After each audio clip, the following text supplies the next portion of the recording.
त्या चौकात सध्या काय परिस्थिती आहे, कारण की अनेक लोक जे थांबलेले होते वेगवेगळ्या भागांमध्ये त्या सगळ्यांना इथून बाजूला केलेलं आहे। त्यामुळे अनेक गल्ल्या-गल्ल्यांमध्ये अनेक पॉकेट्समध्ये लोक येऊन उभी आहेत आणि संघर्ष बघायला मिळतो इथे पोलिसांचा आणि या महिलांचा किंवा या सगळ्या लोकांचा। एक प्रकार हा संघर्षच आहे। आपण बघताय कशा प्रकारे महिलांचा आक्रोश इथे बघायला मिळतोय।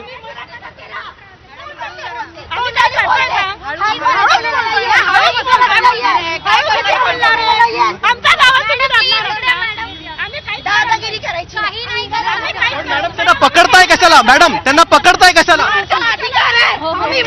मॅडम त्यांना पकडताय कशाला? मॅडम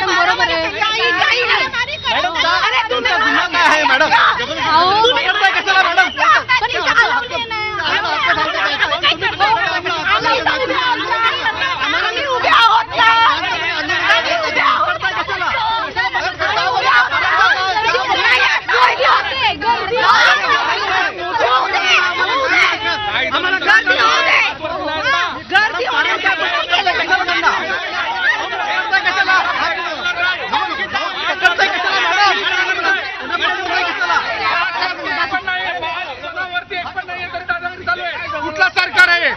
कुठलं सरकार आहे? गुजरातचं सरकार आहे का?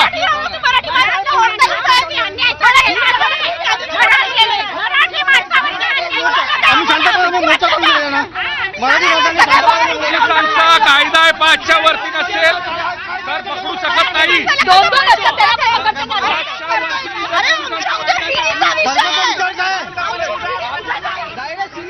आपण पाहताय की कशा प्रकारे पोलीस इथे कारवाई करताना दिसून येत आहेत। कारण दिलं जात नाही, नेमकं काय कारण आहे? मात्र पोलीस ह्या सगळ्या कार्यकर्त्यांना, महिला असतील किंवा पुरुष असतील, सगळ्यांना इथे पकडतायत आणि त्यांना ताब्यात घेऊन इथे नेलं जात आहे।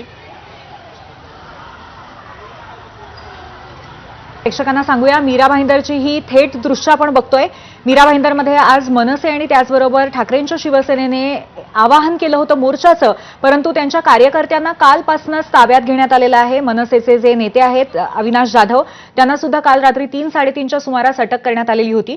त्यानंतर आज सकाळी पोलिसांनी मोर्चाला पूर्णपणे परवानगी नाकारलेली आहे आणि दरम्यान आज अनेक महिला इथे येऊन खूप मोठ्या प्रमाणावरती निषेध करतात। त्यांना खूप काही बोलायचं आहे पण पोलिसांना ताब्यात घेण्याचा प्रयत्न करतायत। अक्षय, एकंदरीत महिलांना बोलूही न देण्याचा कुठेतरी पोलिसांचा प्रयत्न दिसतोय, काय सांगता येईल? पोलिसांनी तुम्हाला काही सांगितलं का की कशासाठी अटक करतायत? काय काही सांगितलेलं नाहीये। काल डायरेक्ट रात्री घोषणा केलेल्या आहेत की जे कोणी याच्यामध्ये सामील होईल त्यांना आम्ही अटक करणार। कसल्या याच्यावर अटक करणार आहात? कसले आहेत? आम्हाला कसल्या तुम्ही नोटीस? जेव्हा त्यांचा गुजरात्यांचा त्यांनी मारवाड्यांचा मोर्चा काढला, त्यांना घोषणा करायचा अधिकार दिला, त्यांना पाट्या फिरवण्याचा अधिकार दिला, त्यांना एकत्र गर्दी करण्याचा अधिकार दिला, आम्ही कुठं? आम्ही कोण? तुम्ही काय सिद्ध करताय?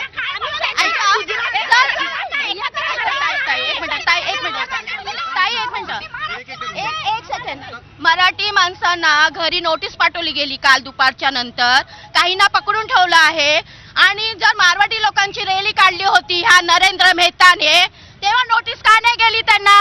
मग आम्ही मराठी माणूस इथे आता उभं राहणार। आज आम्हाला न्याय पाहिजे आहे। हे सरकार तुम्हाला स्वतःचं सरकार वाटतंय का? आमचं स्वतःचं सरकार वाटत नाहीये। भाजपा खूप आगाऊपणा करत आहे। आता भाजपाची अशी जी तशी बस। जय शिवाजी, जय महाराष्ट्र।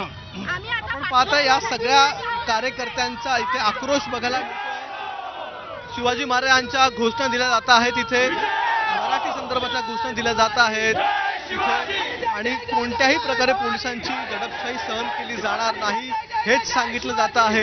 कोणत्याही प्रकारे इथे थांबलं जाणार नाही असं सांगितलं जातंय।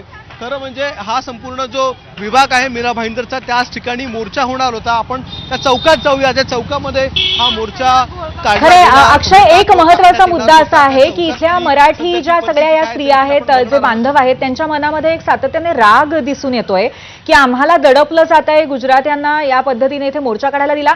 नक्की हा मुळात राग काय आहे? त्यांना असं का वाटतंय की आम्हाला निषेध व्यक्त करायला हवाय? त्यांना सातत्याने दडपशाहीची भावना कुठेतरी सहन करायला लागते का रोजच्या जीवनात? हे आपण त्यांना विचारू शकतो का?